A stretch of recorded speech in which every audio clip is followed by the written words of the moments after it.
Hello everyone, welcome class 12 to today's video lecture class. आज हम topic start करने वाले हैं इम्पोर्टेंस ऑफ बिजनेस एनवायरनमेंट। जैसे कि मैं आपको ऑलरेडी प्रीवियस क्लास में समझा चुकी हूँ कि चैप्टर 3 बहुत इंपॉर्टेंट है क्लास, क्योंकि केस स्टडीज सबसे ज़्यादा ट्रिकी केस स्टडीज अगर बिजनेस स्टडीज के किसी चैप्टर में से फ्रेम होती हैं तो वो होता है chapter number 3। Chapter number 3 although एक शॉर्ट चैप्टर है, लेकिन इसका हर एक topic, every topic is very important from the point of view of case studies. Okay class, तो आज हम स्टार्ट करेंगे topic importance of business environment, जिसके अंदर हम 6 पॉइंट्स कवर करेंगे। एंड एज यूजुअल हमारी जो लर्निंग स्ट्रैटेजी है वो ऐसी ही रहेगी कि we will focus on 2 important things. Number 1, concept clarity which is very important for identifying case study, and number 2 important thing, that is we will understand what lines we have to write in the board exams to score full marks.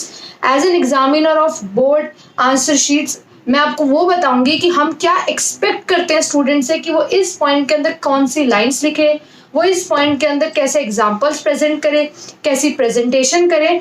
तो class हमारे हर video lecture में ये 2 चीज़ों पे ही focus करा जाता है, concept clarity and दूसरी बात how to frame your answers for CBSE board exams. And दोनों ही चीज़ें इक्वली इंपॉर्टेंट है if you want to score more than 95%। Class the point 1 is enables the firm to identify opportunities in getting first mover advantage। Class पहले topic को समझो। Importance of business environment topic के अंदर क्या है, What is the importance of scanning the business environment? मतलब हमने previous class में पढ़ा था कि बिजनेस एनवायरनमेंट को टाइम टू टाइम स्कैन करना, उसको पढ़ना, उसको एनालाइज करना हर बिजनेसमैन के लिए बहुत जरूरी है। तो वाई इज इट नेसेसरी, वो आज हम पढ़ेंगे। क्यों सभी बिजनेसमैन के लिए बहुत ज़रूरी है कि वो टाइम टू टाइम स्कैन करें, एनालाइज करें कि बिजनेस एनवायरनमेंट में हो क्या रहा है।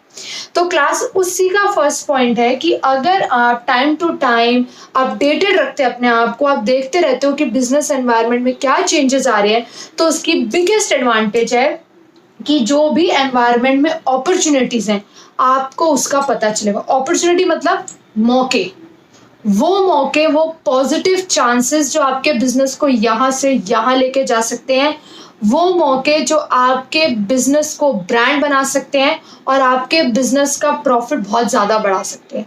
तो क्लास अगर एनवायरनमेंट आपको कोई मौका दे रहा है तो गलती से भी उसको छोड़ मत देना एंड ट्राई करना कि आप उस अपॉर्चुनिटी को सबसे पहले पकड़ो, क्योंकि अगर आप लेट हो गए ना तो आपका कॉम्पिटिटर उस मौके को पकड़ के और वहां पहुंच जाएगा जहां आप पहुंचना चाहते थे।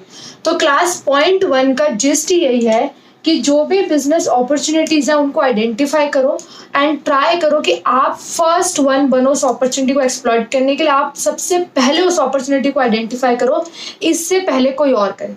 जब आप सबसे पहले किसी अपॉर्चुनिटी को आइडेंटिफाई करोगे ना क्लास, तो सबसे ज्यादा प्रॉफिट अर्निंग का चांस भी आपके पास होगा। Let's understand this points in detail.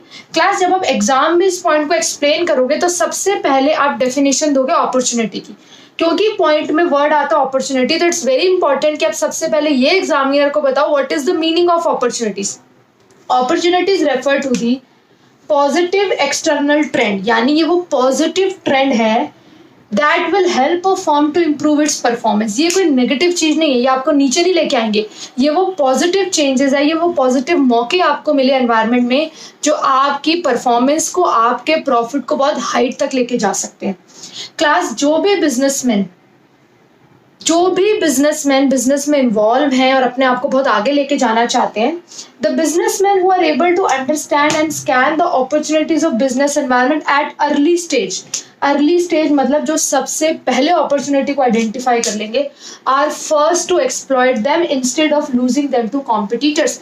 Competitors को छोड़ दो, मतलब जो भी आपको अपॉर्चुनिटी मिली आप कॉम्पिटिटर को छोड़ दोगे तो क्लास आपका लॉस है। कॉम्पिटिटर उसका फायदा उठा के कहाँ पहुंच जाएगा। तो ये आपकी, ये कह लो, जरूरत है कि आप सबसे पहले अपॉर्चुनिटी को आइडेंटिफाई करो और उसका फायदा उठाओ। इसके मैं आपको 2 एग्जांपल्स देती हूँ और आपको बहुत अच्छे से क्लियर हो जाएंगे। मारुति उद्योग, मारुति सुजुकी तो बाद में बना, सबसे पहले कंपनी थी मारुति उद्योग। उसने सबसे पहले आइडेंटिफाई करा, इससे पहले कि कोई और कार कंपनी करती, उसने सबसे पहले आइडेंटिफाई करा कि यार इंडियन अभी इन्हें फ्रीडम मिली है और सबसे ज़्यादा इंडिया में जो क्लास अब बनने वाली है वो बनने वाली है मिडिल क्लास। रिच क्लास तो ऑब्वियसली बहुत कम होगी और पुअर क्लास से लोग धीरे धीरे एजुकेटेड होकर अच्छी अच्छी जॉब्स मिल जाएंगे, क्योंकि अब तो कंट्री फ्री हो गई, आप अपनी खुद जॉब्स ऑक्यूपाई करोगे अपने देश की। तो वो समझ गए कि बहुत जल्दी यहाँ पे मिडिल क्लास पॉपुलेशन जो है वो एमर्ज होने वाली है। तो उन्होंने सबसे पहले इस अपॉर्चुनिटी को आइडेंटिफाई करा कि यार मिडिल क्लास पॉपुलेशन बढ़ने वाली है। उन्होंने सबसे पहले स्मॉल कार्स इंट्रोड्यूस कर दी इंडिया में, एंड जिसकी वजह से वो एक ब्रांड बन गया। इससे पहले कोई और इस अपॉर्चुनिटी को आइडेंटिफाई कर ला, मारुति ने ये अपॉर्चुनिटी को आइडेंटिफाई किया एंड अपने प्रॉफिट्स बढ़ाए। दूसरा एग्जांपल, नेरोलैक कंपनी सबने सुनी है जो पेंट करती है। जब मारुति का कॉन्ट्रैक्ट होने वाला था सुजुकी से, तो नेरोलैक जो है ना बहुत एक अवेयर कंपनी, क्या हो रहा है आसपास कॉर्पोरेट वर्ल्ड में, क्या क्या हो रहा है पूरी खोज खबर रखती है। तो जैसे ही नेरोलैक को पता चला कि मारुति का कॉन्ट्रैक्ट सुजुकी के साथ होने वाला है, इससे पहले कोई और पेंट कंपनी उन्हें अप्रोच करती, नेरोलैक ने अप्रोच करा, अपनी presentation the and car painting का कॉन्ट्रैक्ट किसको मिला? नेरोलैक को। और उस कॉन्ट्रैक्ट का असर देखो कि आज तक 90% of the painting work of Maruti Suzuki is done by Nerolac. इससे पहले वो नेरोलैक वो अपॉर्चुनिटी किसी और को छोड़ता तो वो नेरोलैक को लॉस होता। लेकिन आज आप देखो, फर्स्ट आइडेंटिफाई उन्होंने करी अपॉर्चुनिटी की मारुति सुजुकी एक जॉइंट वेंचर बनने वाला है, बहुत ज्यादा प्रोडक्शन होगी, तो उन्होंने सबसे पहले अपॉर्चुनिटी को आइडेंटिफाई करना सही समझा, उसे एक्सप्लॉइट किया, और आज तक नेरोलैक का जो मेजर रेवेन्यू है वो कार पेंटिंग से आ रहा है। Okay class, now let's move to the next point. It helps the firm to identify threats and get early warning signals. Yes class. Class point number 1 and point number 2 को exam में present करने का एक simple formula है, उस चीज को समझ लो क्लास। जैसे पिछले पॉइंट में हमने पढ़ा what is the meaning of opportunity, तो इस पॉइंट के अंदर सीधा लिखा है it helps the firm to identify threats. Threats मतलब खतरा। तो सबसे पहले आप अपनी आंसर शीट में टीचर के सामने एक्सप्लेन करोगे what do you mean by threat. Threat refers to the negative external, जैसे कि वहां वो पॉजिटिव था क्योंकि वो आपकी परफॉर्मेंस को एनहांस करेगा। थ्रेट जो होते हैं वो एक नेगेटिव एक्सटर्नल एनवायरमेंट ट्रेंड है that will hinder a firms performance. ये आपकी परफॉर्मेंस को रोकते हैं, डिस्टर्ब करते हैं, उसको स्पॉइल करते हैं, उसको नीचे ले जाते हैं। तो जैसे जहां अपॉर्चुनिटीज एक पॉजिटिव एनवायरमेंट ट्रेंड है, थ्रेट आपका एक नेगेटिव एनवायरनमेंट ट्रेंड है। अपॉर्चुनिटीज आपकी परफॉर्मेंस को इंप्रूव करती है, थ्रेट आपकी परफॉर्मेंस को हिंडर करते हैं, डिस्टर्ब करते हैं। तो सबसे पहले आप अपनी आंसर शीट में थ्रेट्स की डेफिनेशन दोगे, उसके बाद क्लास आप इस पॉइंट को एक्सप्लेन करोगे कि अगर आप कॉन्टिन्यूसली एनवायरनमेंट स्कैन कर रहे हो और कोई भी खतरा है जो आने वाला और आपको उसके बारे में पहले ही पता चल जाता है, तो बहुत अच्छा मौका है आपको उसके लिए खुद को प्रिपेयर करने का। Environmental scanning can help managers to identify various threats on time. ऐसा नहीं वो खतरा आ गया और आप बर्बाद हो गए, नो। स्कैनिंग का मतलब होता है कि वो खतरा आने वाला है, वो अप्रोच कर रहा है और आपको ऑन टाइम, आपको प्रॉपर टाइम से पहले ही पता चल गया कि वो खतरा अप्रोच कर रहा है, तो उससे लड़ने के लिए आप अकॉर्डिंगली अपने आप को प्रिपेयर कर लोगे। Environmental scanning can help managers to identify various threats on time and serve as an early warning signal. आपके लिए वो एक तरह का अर्ली वार्निंग सिग्नल हो जाएगा। That means you can prepare yourself to fight for the threat. उसके बाद क्लास मेंशन करो एग्जांपल। तो 3 चीजें समझ आई, सबसे पहले थ्रेट की डेफिनेशन, देन पॉइंट की एक्सप्लेनेशन, देन एग्जांपल। एग्जांपल में आप क्या लिख सकते हो क्लियर क्लास देखो, सपोज एक इंडियन फर्म है और उसे पता चल जाए कि बहुत जल्द उसी के प्रोडक्ट के जैसा सब्स्टिट्यूट एक फॉरेन मल्टीनेशनल कंपनी इंडिया में इंट्रोड्यूस करने वाली है। अब उसे ये थ्रेट है, उसके लिए क्लियर थ्रेट है कि एक फॉरेन एमएनसी अगर एक सब्स्टिट्यूट प्रोडक्ट लॉन्च कर देगी तो उसका प्रोडक्ट की सेल्स कम हो जाएंगी।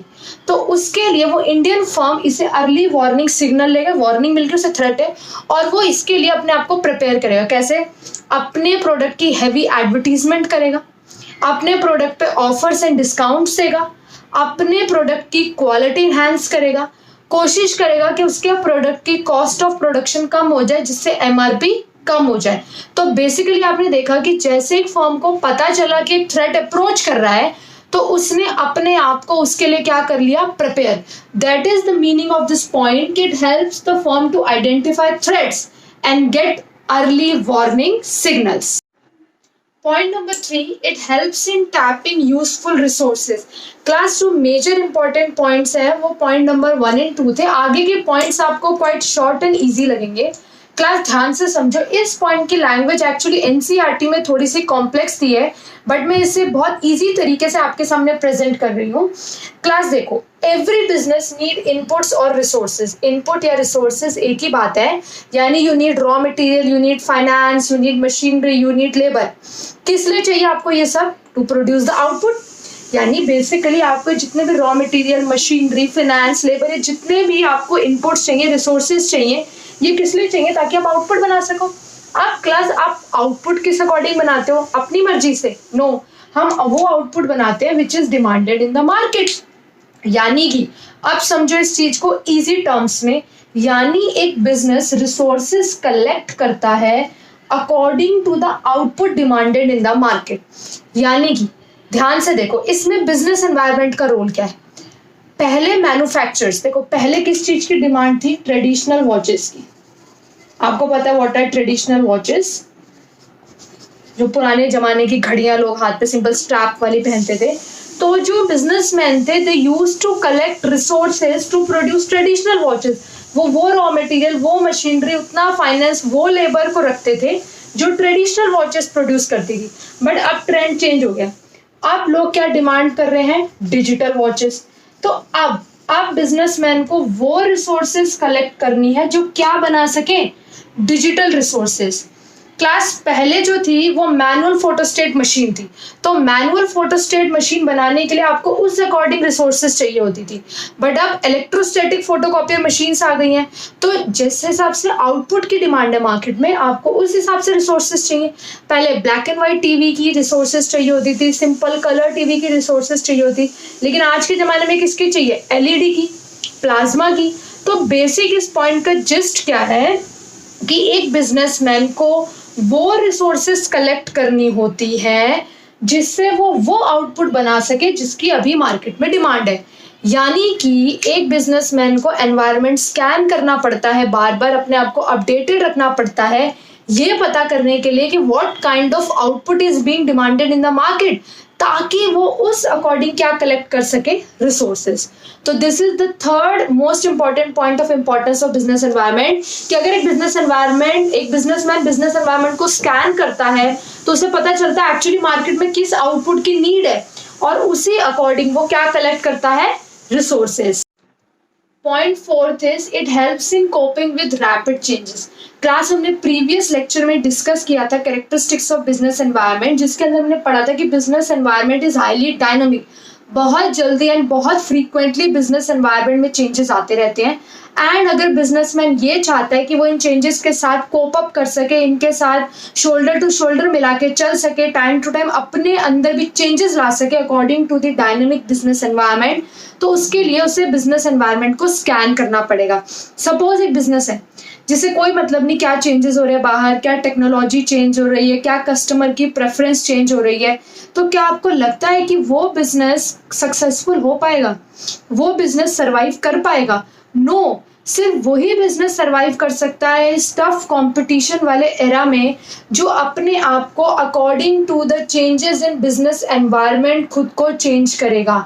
खुद को आप तभी चेंज कर पाओगे जब आपको होने वाले चेंजेस पता चलेंगे. होने वाले चेंजेस आपको कैसे पता चलेंगे? जब आप बिजनेस एनवायरनमेंट को स्कैन करोगे. तभी एक इंपॉर्टेंट पॉइंट है इंपॉर्टेंस ऑफ बिजनेस एनवायरनमेंट का, because the business environment is highly dynamic and changes are taking place too frequently at a fast pace. Therefore, it is necessary for a businessman to continuously scan the business environment in order to cope up with these changes. आप same example भी ला सकते हो कि जैसे हमें India को पता है कि बहुत सारी MNCs इस वक्त अब इंडिया की तरफ सबकी नज़र है, चाइना से हट गई है सबकी नज़र, एंड बहुत सारी MNCs अब इंडिया में एंट्री की सोच रही हैं. तो जब इंडियन फर्म्स को पता है कि बिजनेस एनवायरनमेंट डायनामिक है, ये कॉन्टिन्यूसली चेंज डेवलप होना स्टार्ट हो गया है कि बहुत सारी MNCs अब इंडिया की तरफ उनकी नज़र और वो देख रही हैं, तो इंडियन फर्म्स को जब ये चेंज दिख रहा है, they have to prepare themselves. तो अगर वो चेंज से कोप अप करना चाहते हैं तो उन्हें अपने अंदर भी क्या लाने पड़ेंगे? चेंजेस. ये चेंज उन्हें कैसे पता चला? क्योंकि उन्होंने बिजनेस एनवायरनमेंट को स्कैन किया। तो क्लास का सम अप करते हैं इस पॉइंट को, अगर आप चाहते हो कि आप जल्दी से जल्दी इन चेंजेस के साथ कोप अप कर सको तो आपको कॉन्टिन्यूसली बिजनेस एनवायरनमेंट को क्या करना पड़ेगा? स्कैन करना पड़ेगा।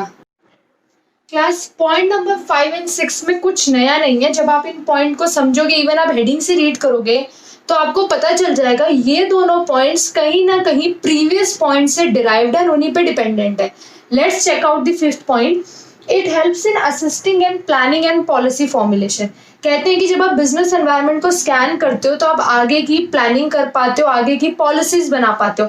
क्लास ये तो ऑब्वियस है, अभी हमने पढ़ा कि बिजनेस एनवायरनमेंट डायनामिक है एंड बिजनेस अगर उन चेंजेस के साथ कोप अप करना चाहता है तो उसे अपने अंदर भी क्या लाने पड़ेंगे? चेंजेस। तो अपने अंदर चेंजेस लाने का मतलब क्या है? कि बिजनेस अपनी पॉलिसीज चेंज करेगा, अपनी प्लानिंग में चेंज करेगा ताकि वो चेंजेस के साथ कोप अप कर सके। भाई अगर बिजनेस को कोई थ्रेट दिख रहा आता हो तो बिजनेस अपने प्लान्स में चेंज करेगा, अपनी पॉलिसीज में चेंज करेगा ताकि वो उस थ्रेट को कोप अप कर सके। अगर बिजनेस को एनवायरनमेंट में कोई बहुत अच्छी अपॉर्चुनिटी दिख रही है, कोई मौका दिख रहा है, तब भी वो अपने प्लान्स में चेंजेस करेगा, अपनी पॉलिसीज में चेंजेस करेगा ताकि वो उस अपॉर्चुनिटी को एक्सप्लॉइट कर सके, उसका फायदा उठा सके।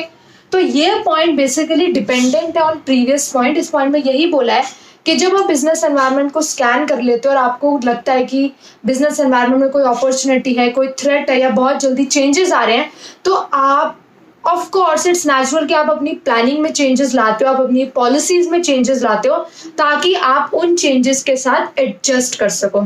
जैसे क्लास जब इंडिया में वर्किंग वुमेन का जो नंबर है वो धीरे धीरे बढ़ने लगा तो एलजी ने अपनी पॉलिसी चेंज करी। एलजी उससे पहले कभी भी ऑटोमेटिक वॉशिंग मशीन या ओवन वाली चीज़ें इंडिया में नहीं बनाती थी, बट जैसे ही इन इलेक्ट्रिक अप्लायंसेस की कंपनी ने देखा कि इंडिया में वर्किंग वुमेन का नंबर बढ़ता जा रहा है तो उन्होंने ऑटोमेटिक इलेक्ट्रिक अप्लायंसेस को इंट्रोड्यूस किया। क्योंकि ऑब्वियसली वर्किंग वुमेन के पास टाइम नहीं है तो वो चाहती फटाफट फटाफट काम हो। तो क्लास यही तो है कि वो एलजी जिसने इससे पहले कभी भी ऑटोमेटिक इलेक्ट्रिकल अप्लायंसेस इंट्रोड्यूस नहीं करे थे इंडिया में, लेकिन जब उन्हें सर्वे से पता चला कि वर्किंग वुमेन बढ़ रही है इंडिया में, उनकी पॉपुलेशन बढ़ रही है, तो कंपनी ने अपनी प्लानिंग में, अपनी पॉलिसी में चेंज करा और ऑटोमेटिक प्रोडक्ट्स को इंडिया में इंट्रोड्यूस करा। 6th point, it helps in improving performance. ये तो सभी पॉइंट्स का जिस्ट है कि जब आप बिजनेस एनवायरनमेंट को स्कैन करोगे और नेसेसरी चेंजेस कंडक्ट करोगे अपने स्ट्रैटेजी में, अपनी पॉलिसी में, अपने बिजनेस के अंदर, तो ऑब्वियस क्लास आपकी परफॉर्मेंस इंक्रीज होगी। अगर आप अपॉर्चुनिटीज को टाइम पे आइडेंटिफाई कर रहे हो और उनका फायदा उठा रहे हो, you are getting first mover advantage जो हमने फर्स्ट पॉइंट में डिस्कस करा, तो आपकी परफॉर्मेंस बढ़ेगी। अगर कोई थ्रेट अप्रोच कर रहा है और अपने आप को आप पहले से ही उसके लिए रेडी रख रहे हो तो आपकी परफॉर्मेंस बढ़ेगी। अगर बिजनेस एनवायरनमेंट डायनामिक है एंड अपने आप के अंदर चेंजेस ला रहे हो to cope with the dynamic changes, to cope with the changing business environment, तो परफॉर्मेंस बढ़ेगी ही बढ़ेगी। तो 5th and 6th points are quite general point.